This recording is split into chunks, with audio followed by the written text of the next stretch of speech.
Hey guys, Preacher91. I'm showing you my 0-hour heroic run that I did with my friends Mr. GTI and Savage.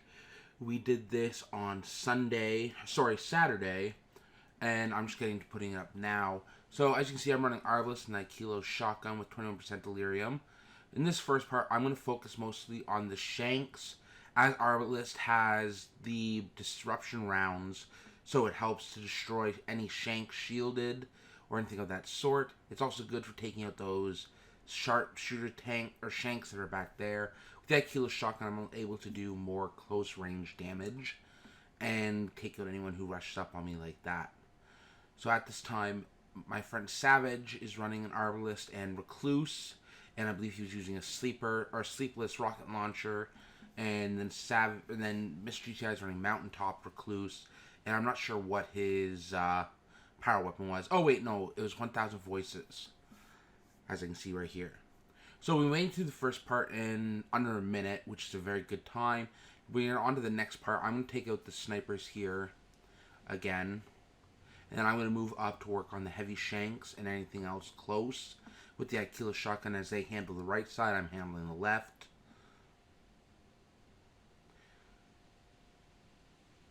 So I'm going to take out this big Shank, and then that other sniper is going to get me.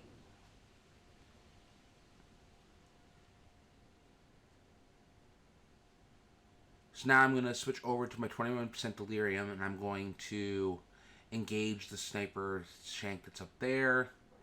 And then we're going to come over here. I'm going to help finish take out this heavy Shank. And we're going to be moving on. Our time is about 18 minutes and 20 seconds left over. That's a very good time.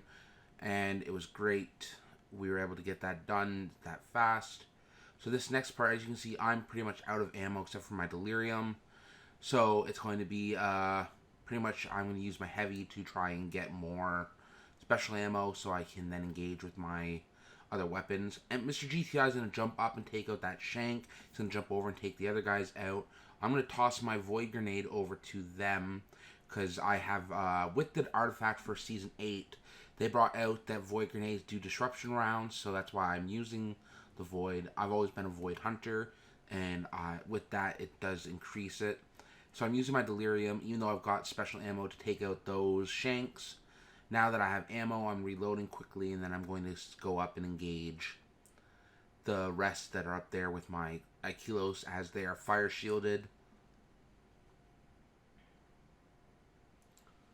I just got some heavy ammo there. Okay, I'm going to use my Delirium here because there's multiple enemies. Delirium's got overflow plus killing tally. So every time I pick up heavy ammo, it overflows my magazine to 230. So I'm able to use that and have more firepower and can last longer. So I can take out the enemies' shield, especially these servitors. It was easier to take them out with my Delirium than switching out my weapons. Okay, now we have left is the Walker. We got about 16 minutes and 45 seconds left. So I've had some special ammo there. Now we're going to engage this Walker together.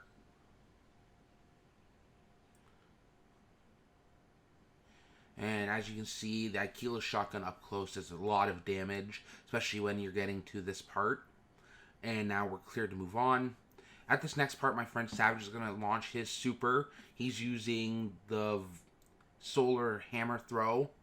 So he's going to start clearing through here as me and Mr. GTI run forward and start engaging. He's going to engage the next heavy Shank that's in that room because it's a solar shield as well.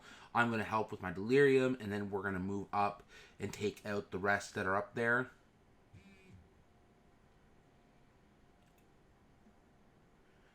Okay, like that. Now we're clear to move on. We're at 15 minutes and 52 seconds. That is a very fast time to be here.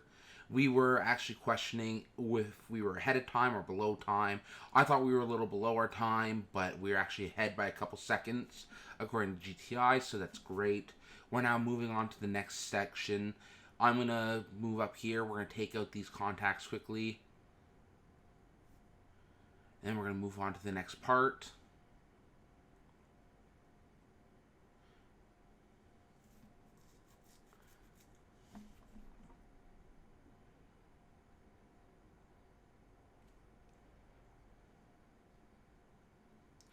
GTI is using his arc so he can just shoulder charge, and he takes out those guys pretty easily. So we're coming up to the jumping puzzle at this time. So at this time, Savage and GTI are changing out to their jumping boots. I had tried using my Stompies earlier, and they weren't working for me. I was over jumping a lot of the stuff. So now I'm just using my Orpheus rigs, which helps with my tether. So that's all I'm going to be using for this jumping puzzle. So usually in the regular 0 hour, you go left. In heroic, you go right, and you come down this little opening right here. You're then going to follow the path, and you're going to come through here. I go right, because I head right for the silo. GTI is going left, and Savage goes left to get the silo open. As you can see, when I jumped and bounced off the wall and landed, it killed me. I do that one more time. It was a bit of a bad run there for me, but... So once you have the silo open and you're down there, so here we go. I almost killed myself here. Silo is open, so we're going to jump across. GTI is going to jump up. I'm going to miss the first time because it's a very shallow ledge. And the mantling in this game seems to be very lackluster. So I'm up there now. We're going to jump. And now I'm up. And so it's just jump up. Jump up one more time. And you're there. So it's going to be down. You're going to go to your left up through this vent. You're going to keep walking. Alright, so in this point there is ledges that everyone can jump on where the yellow mark is. If someone makes it there before you, at the very end I'll show you where the switch is. So coming up at this next part, you see that little green light there? That was a switch. GTI hit it because it was red. It turned green and extended out the panel so that Savage and myself could use those to get across easier. So we're now coming to the outside wall part. This is a very difficult jumping puzzle as it is very shallow ledges. You have to be precise with your jumps, and it takes some timing to get used to it. As I said before, I was using my Stompies previously, and I wasn't jumping over the pieces. That one there, I jumped a little short. As I said, it is very finicky how you do it. As you can see, we're at 12 minutes and 20 seconds. That is a very great time for where we're at. So, this time I did it better on the first jump.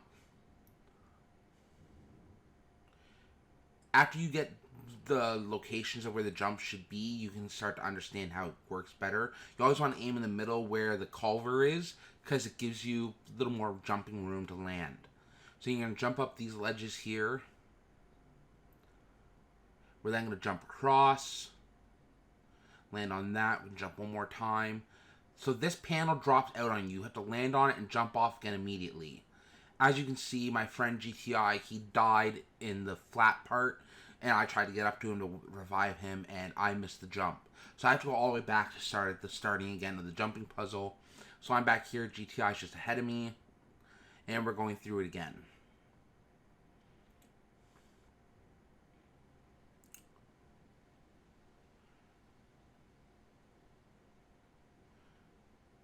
Alright, so here we go. We're getting close to where it gets a little more difficult.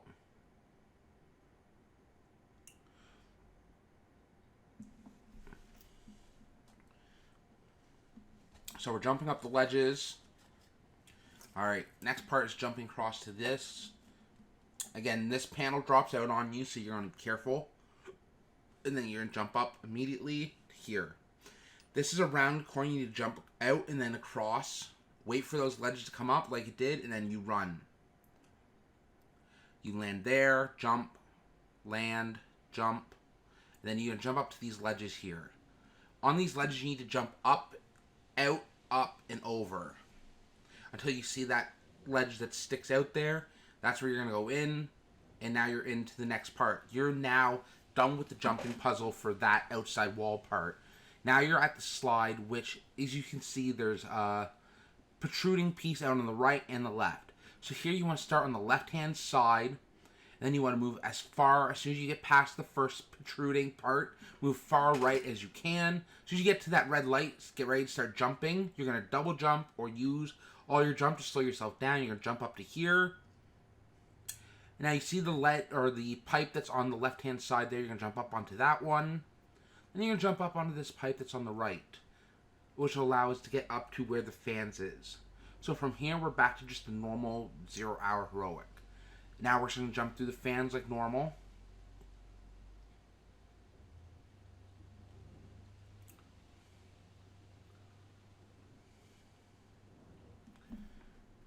And once you get through the fans, you're at the ledges, just like in the normal 0 hour. My friend has already made it, that Savage had made it there already, so he had opened up the flaps so we can just jump through it. As you can see, the flaps opened up. I will show you where that switch is as well.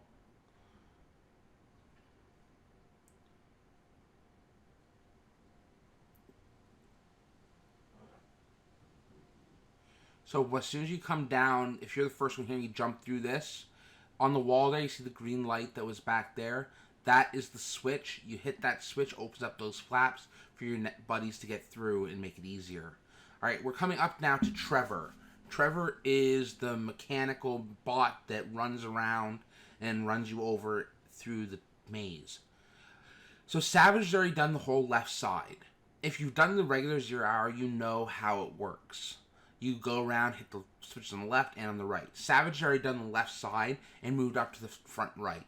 GTI is getting the back right side.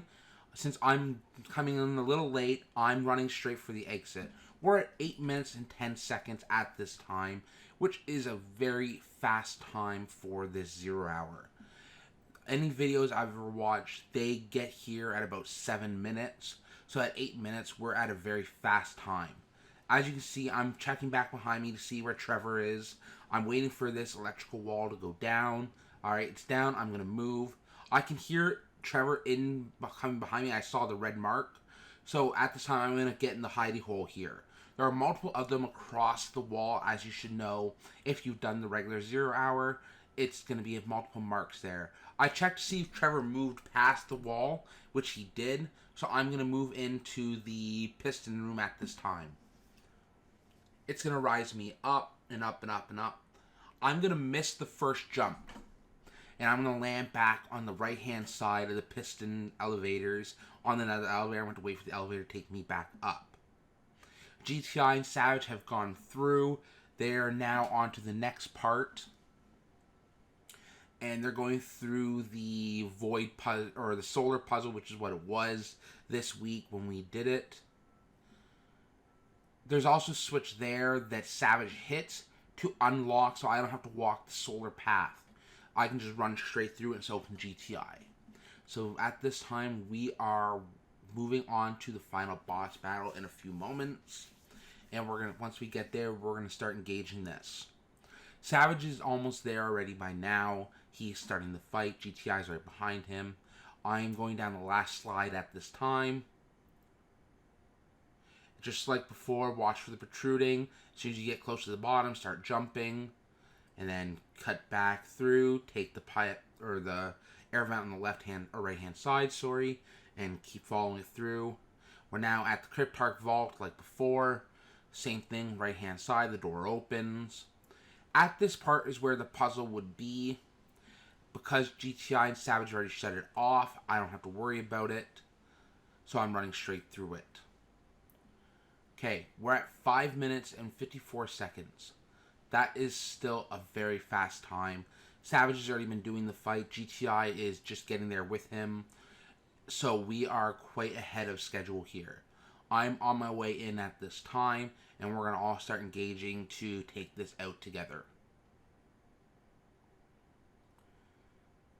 So as you can see, when I drop in, we're at the part of the servitors already coming up on the backhand side. I put a couple shots into the boss to weaken him. Oh, sorry, the front servitor just came up. So I'm going to launch my super out that way. If I was able to hit all my shots, it would have killed the servitor and all his shanks, but because the servitor moved away, it didn't do so. So at this time, we kill the servitor. I'm using my arbalist to engage the shanks to take them out as they have shielded for void. I'm going to do the same on the other side.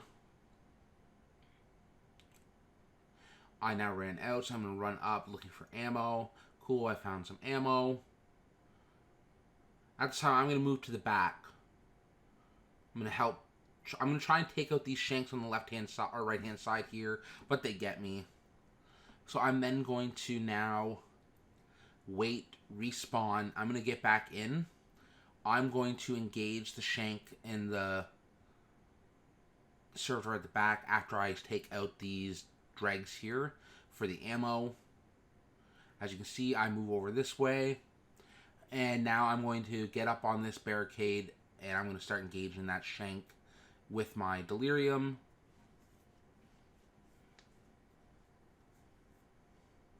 Okay, we're engaging all these. Okay, I got taken out by the final shank, but GTI is going to take him out with his Aikilos. He's going to pick me up. At this time, we're at the walker part. So Savage is going to go to the left walker. GTI and myself are going to go to the right. And we're going to work on taking this out together. As you can see, GTI threw his arc grenade on the leg, which helps weaken it. GTI got taken out when he jumped up there. So I'm going to go back and pick him up quickly. So now we're going to jump up there. I'm going to throw my void grenade in the helmet or in the head part as well. And then I'm going to use my delirium to put massive damage down and hopefully take him out. It didn't quite kill him. So GTI and myself have a little bit more work to do. We get back up there and he is now dead. Savage is having some issues on the right hand side taking out his guy or his walker. So we're going to move over there to help him. We're at 3 minutes at this time. That is a very high time still to have at this point. So we are going to engage this second walker together, sorry. And we're going to finish taking it out as a team. Then it's just down to taking out the boss. And you always want to leave one shank or one drag or variant just to allow that the enemy don't respawn more adds. So we're going to start engaging the boss. As you can see, we have a couple shanks up. We have maybe 1 or 2 drags, 1 variant. And we're just engaging, trying to take out him as fast as possible. I got taken out by his blasting rifle or scorch cannon, whatever he has, like the scorch cannon. So I get back up. I'm going to engage with my delirium until I run out of ammo. I'm going to shoot then my void tether to help give us more damage. As you see, I run out of my delirium. I'm going to pull out my arbalist. I'm going to start putting some shots into him. Always want to hit for the head if possible. And there you go. There's the final shot. And we have completed the mission. We have 1 minute and 54 seconds left over. That is the fastest time I've seen of anyone doing the 0 Hour Heroic. That being solo, that being multiple people. I just want to thank you guys for watching my video. Please like and subscribe and have a great afternoon.